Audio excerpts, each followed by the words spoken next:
You ask Tiger to solve. This deals with linear equations with one unknown.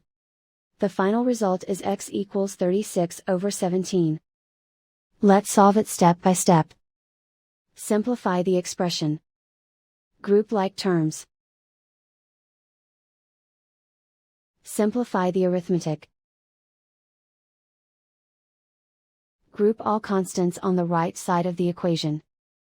Subtract 1 from both sides. Simplify the arithmetic.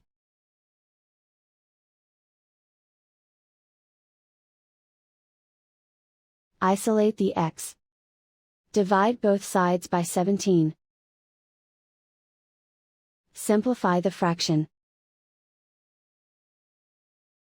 And so the final result is x equals 36/17.